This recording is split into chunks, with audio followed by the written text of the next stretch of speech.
My parents always told me if you work hard enough, you can go to college. If you dream big enough, you can go to law school. I want to fight for the underdog. I want to fight for justice. I want to use the law for good things. I want to be Atticus Finch. A lot of my friends that, when I first got introduced to you, the first thing they said is Rob Bonta will listen. California's cost of living crisis. I mean, it truly is a crisis. Look at that hairline too. The guy's 53, 54 years old. It's a golden age for hair in Sacramento right now. He hasn't lost the hair out of that forehead.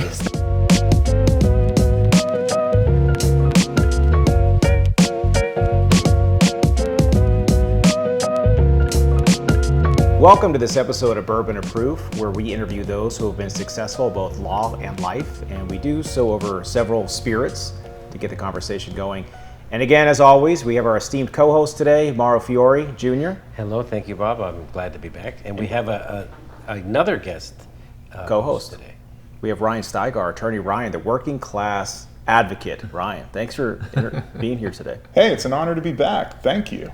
And Mauro's wearing his Bike Shed t-shirt because we're filming today from Los Angeles, summer of 2024, from the Bike Shed and Tom Hardy's private bar. Thank you, Charles Lewin Bike Shed. And Tom Hardy. And Tom Hardy. And we also have, well, right now we're filming the summer of 2024, so we will introduce you as the Attorney General of California, Rob Bonta. Sounds good. Thank you for coming on. I'm to be here. Thanks for having me. As this airs in 2025, 26, you might have a different title. It might be janitor, might be governor, president. We don't know, but that's where it is right now. Who knows what the future holds? That's right. So, Mauro, why don't you start us off with a pour here at Bourbon of Proof with what you selected for the Attorney General? Well, we don't not always that we get these high-level politicians. We have the Attorney General of California, who I know has been great advocate for consumers. And so we're bringing only the top shelf stuff for the Attorney General.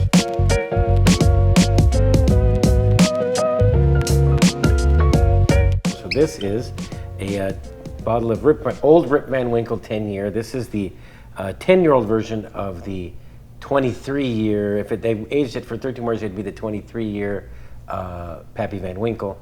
This is when it's 10 years. It's called Old Rip Van Winkle. And it's one of the most highly sought after and collectible bourbons in the world. And so we're going to drink the good stuff. And I gave this bottle to Bob as a gift. Regifting. And so Bob brought it. All the bourbon I've drank on Bob's tab over the years, I own a few of these bottles. So we're going to drink the real good stuff. Yeah, and we never drink alone. We share the whiskey with our friends. Ryan has a special pour. He's a baby bottle there. Look at that. Thank you. It's a 0-proof rum alternative. Oh, rum. Rumpelstiltskin? Yeah, hey, it's no Rip Van Winkle, but I'll get into it. Look, the rum is darker than ours. Well, cheers. Cheers. Attorney General Bonta, thank you for coming on. Thank you. Cheers. We're going to start Grateful to be here. the hard conversations after 3 pours.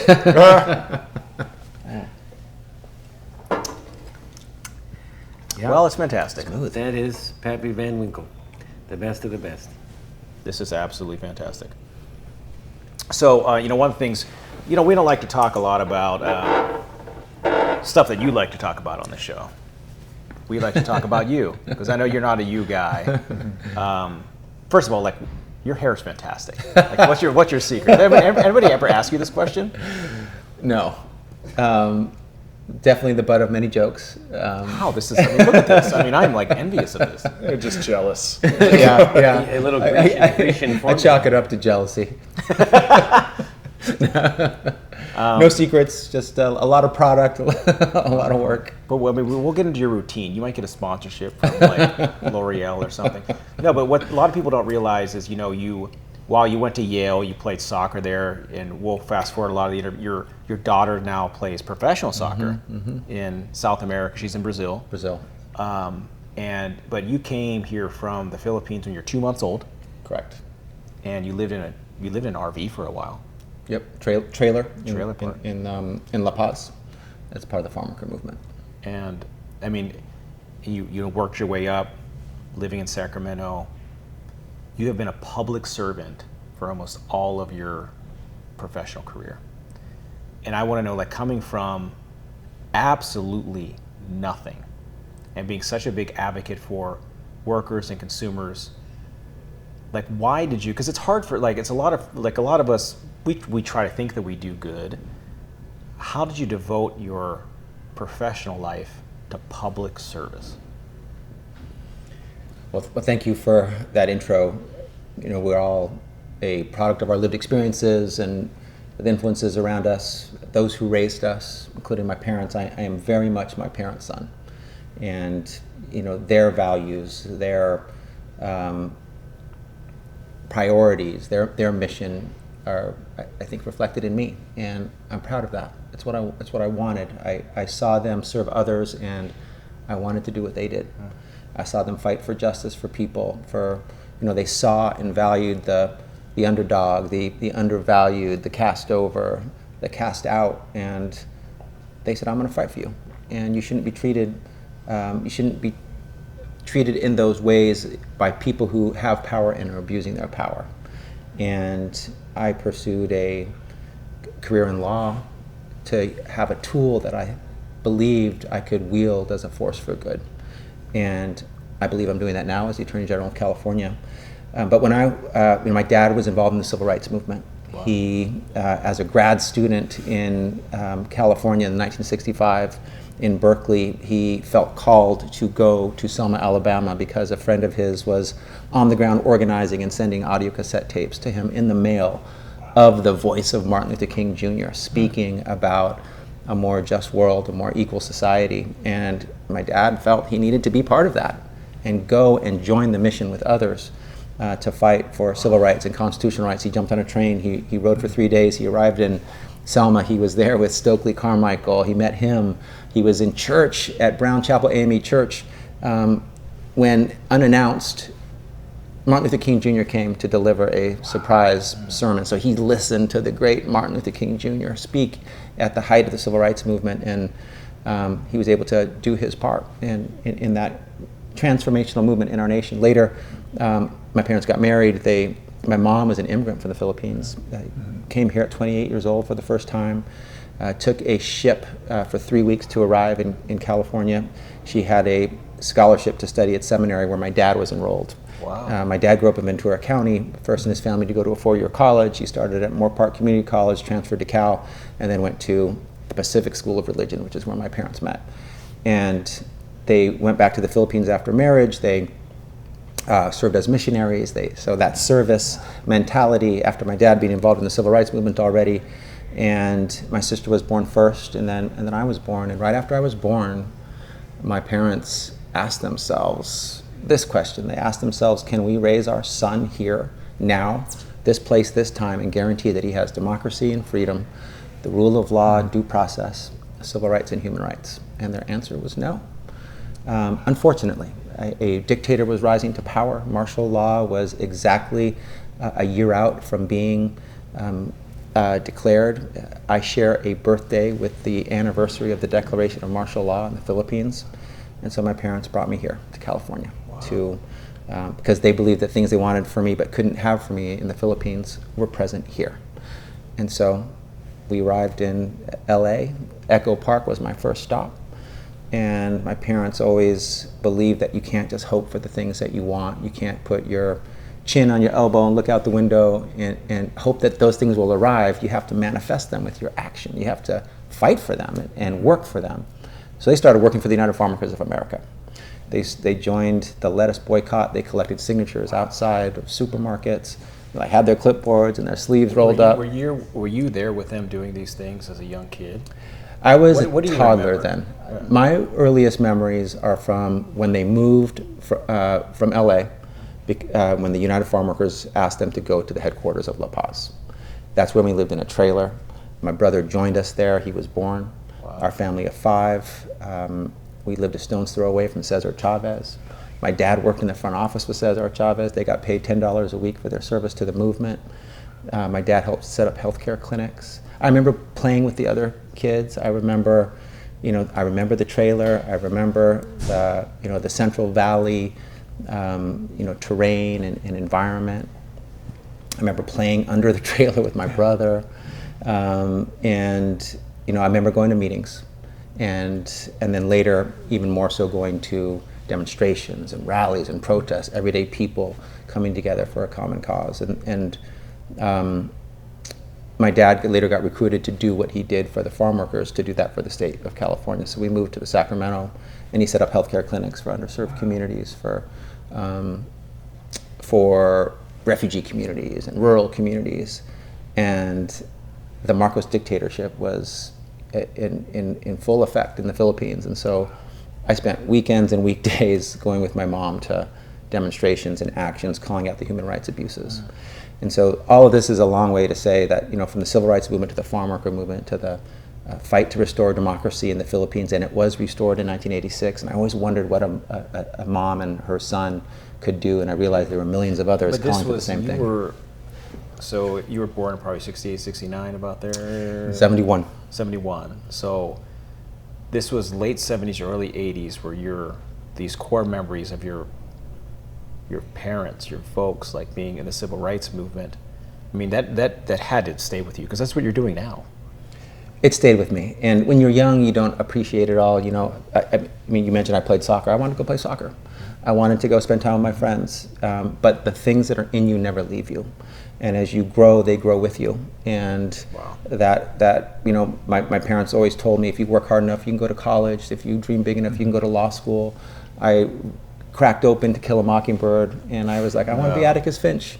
If that's what a lawyer is, make me one, please. I want to fight for the underdog. I want to fight for justice. I want to use the law for good things. And so, and those are, immature dreams, but they're dreams. And you chase them. And I mean, that's a lot of our dreams. We have the same Atticus Finch dream. I mean, so when, like, trial lawyers, we feel like we can help people one client at a time, one cause at a time in the courtroom.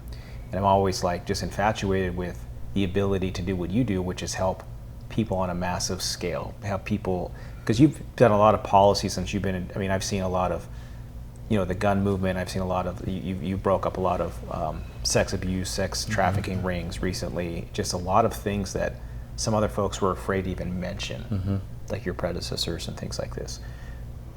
Do you ever feel that you have a target on your back because of your advocacy for the working class and for the normal human beings? no. Really? And maybe I do, maybe I don't. I don't know. The North Star is, don't squander the opportunity you have to help people. Help as many as you can while you're in the chair, and do what you think is right. And my test is, can I explain it to my kids and they'd be proud of their dad? And can I tell my parents and they would be proud of me? If I pass those tests, it's the right thing. And so I think you're never wrong if you're doing the right thing. And maybe some people are feel a certain way about it, but I try to treat everyone with dignity and respect. And I just try to do what's right. And so, and that point you were making about scale, I practice as an attorney in the San Francisco City Attorney's Office in private practice. The work I did was everything for my client. The sun rose and set with their case. It was everything to them, and I wondered, how can I help people in the way that I'm helping this client, but at scale, bigger level, more. Because your family has to get involved with all this too. I know you and your wife have been married how long? Long time. Yes, 27 years. 27 years. Congratulations. Yeah, thank you. I know he Met looks when we were he's 17 years 30, old. But 17, and now, but you're married 8 years later. But and you had kids early. I mean, because your kids now in college, I mean, playing professional soccer and stuff like this. But what was it like to give up? Because it's hard to give yourself to public service and have a family. A lot of people tell me, I have a discussion with my wife all the time. And actually, when I met her, I told her, she told me, what do you want to do with your life? I said, I want to be president of the United States. So we had this conversation before, and she was like, I'll be your Marilyn Monroe, but not your Jackie O. But it's that hard thing. It's like, could you be away in Sacramento, where you've been? Yeah. You grew up in Sacramento, but you're going to Sacramento when you were state government, like local government for Attorney General, but you're away from your family, right? So, how's that balance? How was it like for you? Crossing that threshold from private life into public service, I hand-wrung about it forever.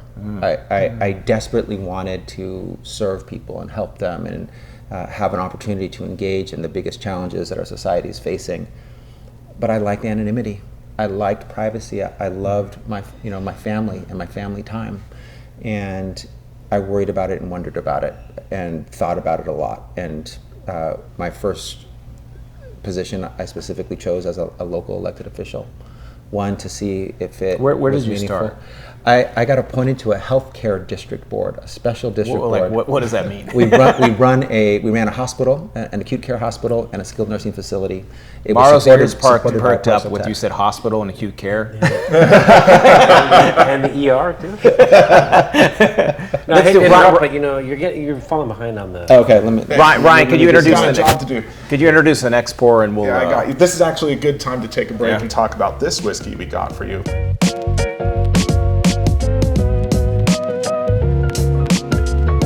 This is Redwood Empire Emerald Giant from Sonoma County, and this speaks to your first days into public service. I believe you were a California Assembly member way back at the beginning of the Great Recession.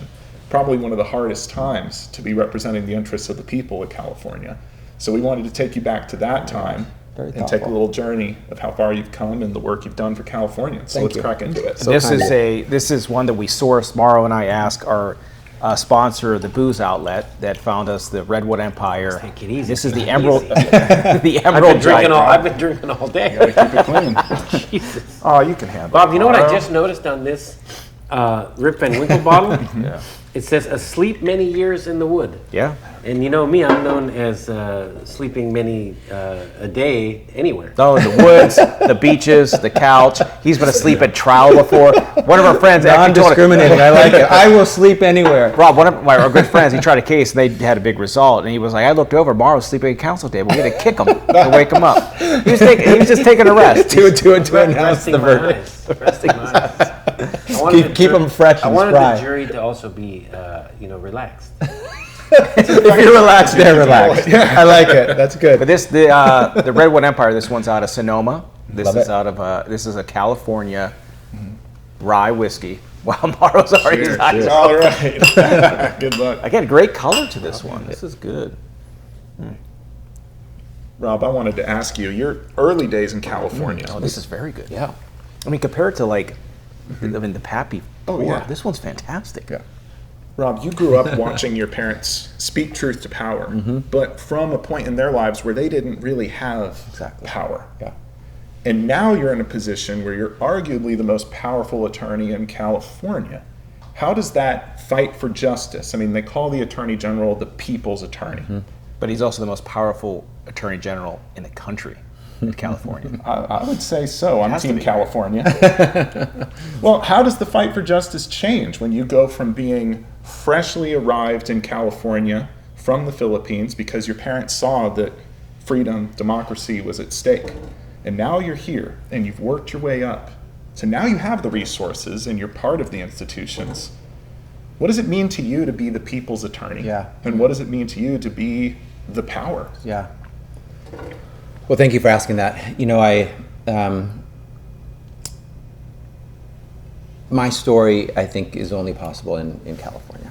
It's very Californian. The fact that I could be born in another country, brought here, by working class parents, an immigrant mother, and went to public schools, and had big dreams. I think only possible in California. So I never expected or could have dreamed that I would be in this role. Sometimes I honestly, I can't believe I'm in it. When I refer to myself as the Attorney General, or other people to me, I'll confess to you that sometimes I secretly look on the website to see if my name is actually there. In my photo. It was all a dream. And and I get pumped when I see it because that means I can help more people. And so, I saw my parents. I will say this: they didn't have positional power, a title, or a position that had inherent power in it, but they had probably the most powerful, most potent power there is. They had people power, and they, side by side with other everyday people, calling for a change to our country's approach to racial justice, or calling for dignity and respect for those who feed our state and feed our nation as our farm workers, or trying to topple a dictator and ocean away. they were part of those movements that changed our world, changed our country, with no positional power. And I saw them ask people with power to side with them, to fight their fights with them, and I saw those folks, elected officials, turn their backs on them. They said no. They said no. When the people they're supposed to protect ask for help. That's it. They had other priorities. They had other people. It made me. My mom tells a story where I said, "Mom, when I grow up, I want to be someone who listens, listen to the people and help the people." Wow. And so that's been my goal. That's been why I like to see myself as the people's attorney, to fight for everyday people, especially the ones who have been forgotten or cast aside and need a champion. A lot of my friends that, when I first got introduced to you, the first thing they said is Rob Bonta will listen. And they say he'll take the time to maybe not know a subject, be educated about it, but at least have a discussion and listen. So that's pretty powerful that you said that as a kid, because it holds true. I've said some off-the-wall shit to you before.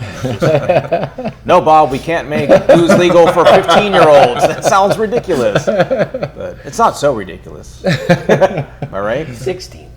All right, there we go. You're the voice of reason. It's a negotiation. The Attorney General who listens. So, I mean, one of the most underrated skills in leadership, to listen, to be curious, to be interested, to know that you don't know everything, to be willing to learn and grow with others. Rob, I wanted to ask you, and it goes along with you being someone who listens now that you're in the position you're in.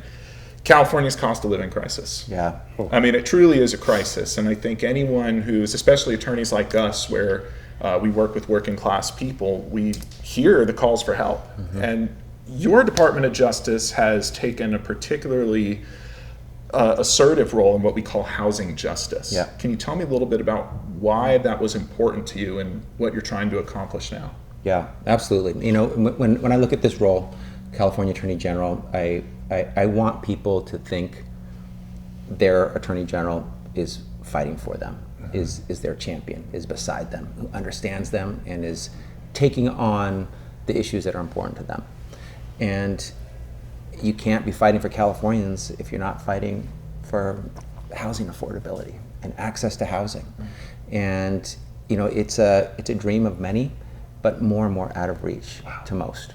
And you have everyday people who are wondering where their kids are going to live when they grow up. The right to call California home is slipping through our fingers, it feels like. It's ridiculously unaffordable. Average or median price of a home over $800,000, and the numbers just don't add up. And the dream of home ownership should be accessible to more. And we felt that we needed to be part of the solution. It was something I tackled and addressed as a legislator, and wanted to be very essentially involved in as a AG. So we enforce California's housing laws very aggressively. Yeah. We push back against NIMBYism, not in my backyardism, where There's a few cities that were pushing back there's hard. a Yeah, few. but now South of us. They got north of something yeah. called builder's remedy now. That's what they get, the builder's remedy if they don't Builder's remedy plan. means the city doesn't want to fall in line. They can build whatever you want. It's called builder's remedy. So it's A version Really? of that. Yes, the builders are able to build more freely if they're not compliant with the housing element in their plans to meet their regional housing needs allocation. I always tell people California is a great place for the rich. If you don't have a lot of money, there's lots of other places that are really nice that are a lot cheaper than here. This place is so expensive now. But here's the way I look at it. I didn't grow up here. I mean, I feel like it's a privilege to be in California, and it's usually my privilege to not deal with humidity. I'm not a hot guy. I'm sweating right now. Oh, you're a hot guy. I'm a hot boy. No, but that's but it comes with a certain.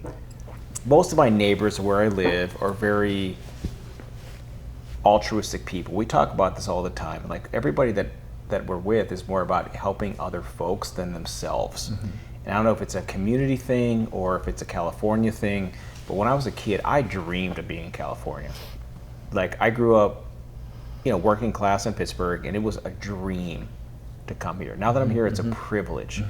And I do realize that it's much harder to come here and sustain a living wage for folks to be here, and it can continue to be a problem, but it's not a California problem in my opinion.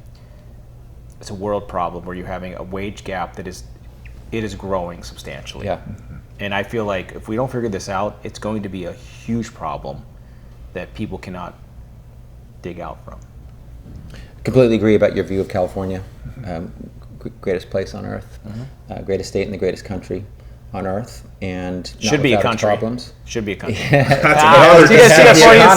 Freudian slip? Fifth largest It's economy. a nation state, fifth largest economy in the world, and not without our challenges. And it shouldn't be a place where only the rich can thrive. Anyone should be able to thrive here, and growing on affordability is a challenge to that. So we are making the dream of homeownership available to more by pushing local jurisdictions to build under state law. I mean, I'll just call them out. Huntington Beach is a problem. That was like the that. one, It is wrong. They are, intentionally violating the law, knowing exactly what they're doing. In Wasn't pursuit Chuck of some Liddell like political ideology. wasn't he their mayor? Wasn't he? Did they have a fight? as mayor? I think he was. I think he was there at one point. I think maybe it was on the city Tito council. Ortiz. Tito Ortiz. Oh, Tito Ortiz. Yeah, not the Iceman. Well, one of those dudes. Someone he fought in a championship bout. And See, I know these things. no, that's good. That's good knowledge. All right, well, I'm gonna do the last pour here because I finished, and this is heavy pours, guys. I'm gonna kind of.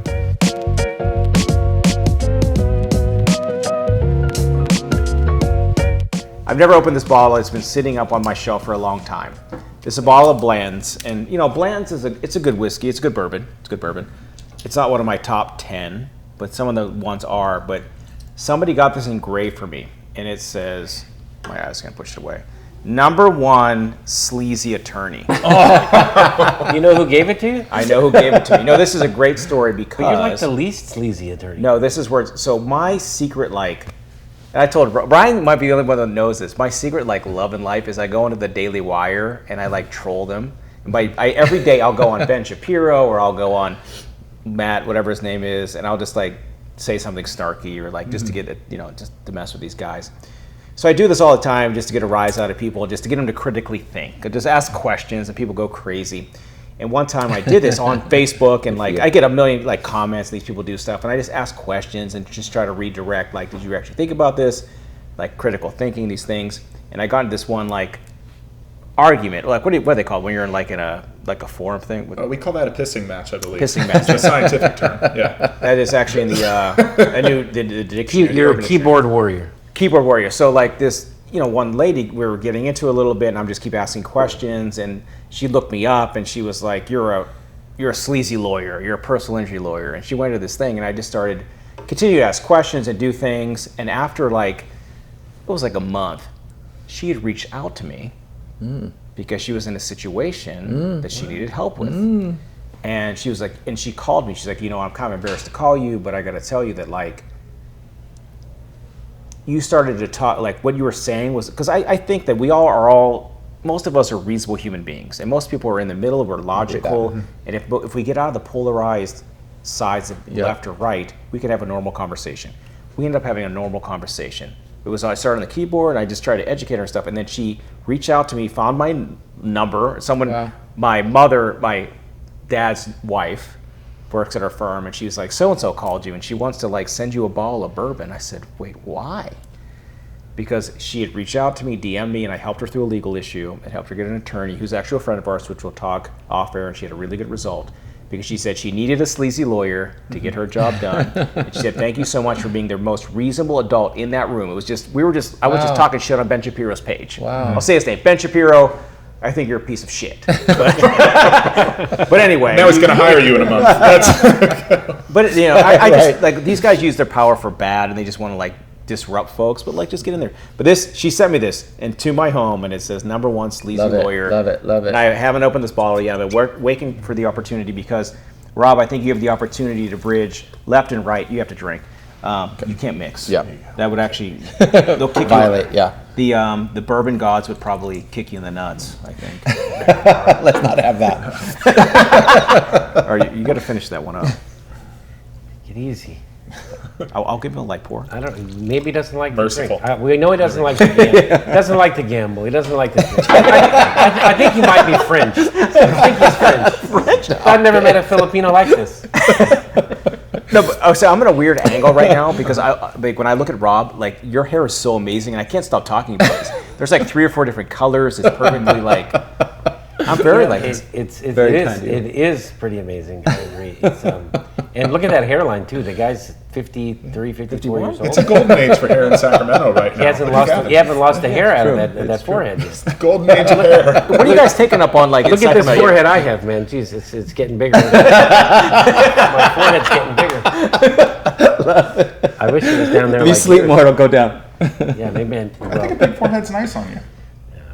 But that's talk. I mean, because you do a lot of things which I consider non-partisan passions, where both sides of the table can be like, I can get behind this cause.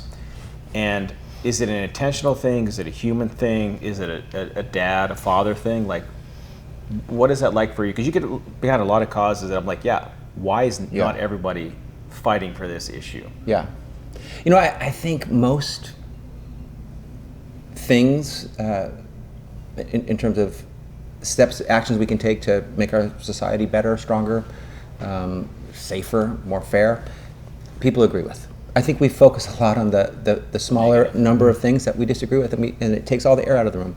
But people want safe streets, they want a good job, they want economic mobility, they want health care, they want a planet for tomorrow for their kids and their grandkids, they want good schools. Like, that's all universal. And so, when we're focusing on keeping our streets safe, there should be universal support for it. We're taking on organized retail crime, we're taking on hate crimes, we're taking on human trafficking, but people gun are not, safety. they don't realize that you're taking on the retail crime. People like, California, oh my God, you can't even be in a Target in San Francisco. But you guys have like task force and things to be able to do this. We do. Yeah. I mean, we're part of multiple organized retail crime task forces. We're doing investigations, arrests, takedowns all the time. We're taking people involved in organized retail crime off the streets.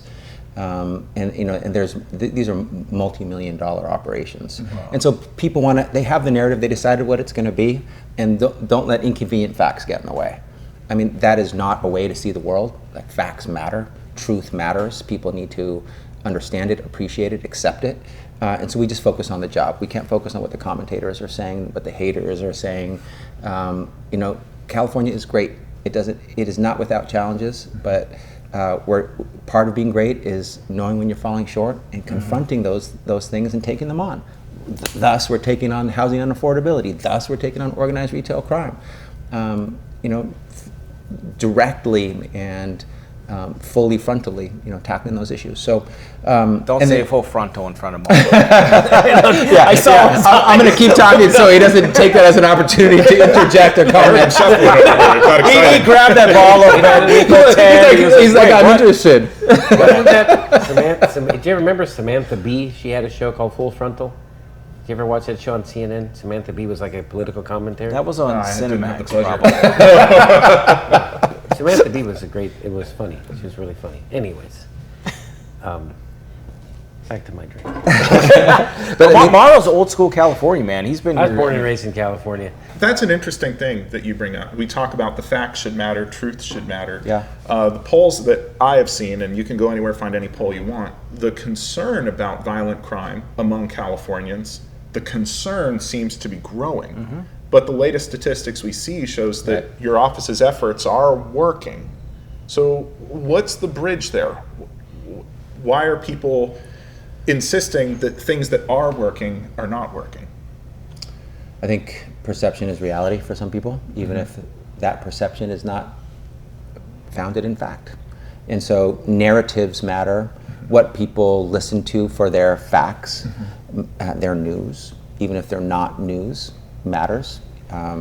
Social media platforms, Fox News. People start believing things that aren't necessarily true, and it matters how you feel. If someone is fearful of crime, has experienced crime, traumatized by crime, knows someone who's been the victim of crime, or they've been a victim of crime, telling them that the stats show that crime is down is not particularly helpful to them. Yeah. And so you have to acknowledge where people are at, and if they're worried and anxious and fearful, it's important to address that. But the facts still matter. It's important to gauge progress with facts year over year. What was crime the year before? How is it now? Are we making progress? We're making progress. but there's still more to do. And there was a time when you couldn't, you could have any opinion that you wanted, but you couldn't choose your own facts. Now, you choose your own facts and opinion. And the facts that are inconvenient, you ignore, and facts with air quotes that may not be facts, you use those to support your views, and that's not a healthy way to engage in democracy and to make decisions. I just want to appreciate that answer after 3 pours of very heavy alcohol content whiskey. Thank you. That's actually pretty degree of impressive. difficulty. Very good. Yeah, this is. He's holding up well. This is very well. He's holding up well. Well, let's pour again and try another. Because you're right, and that's why it's so important to be someone who listens. Because to someone who's been impacted by crime in their community, you're right. You could tell them, "Oh, it's down 90%." And it's like, well, I'm the 10% that mattered. Yeah. We're in our 3rd pour here, and like the security detail for Rob is like, you got to wrap this up, but they got to drag us out of here. Probably. I like it. Where do you have to go on it? Like, what do you do next? Like, what's for Rob Bonta? Like, actually next, like after this. To your point about family, public life, I'm going to get on a plane and go home. Oh, nice. And so, when I was in Sacramento, I came home every night, and awesome. I took the train to work, and I took the train back, and I wanted to be home with my kids. I didn't want them to think that their dad's job was taking dad away from them, and that was something that was important to me. I love being Attorney General. It's incredible, and the most important titles I'll ever have will be husband to Mia and dad to Reina and Ileana and Andres.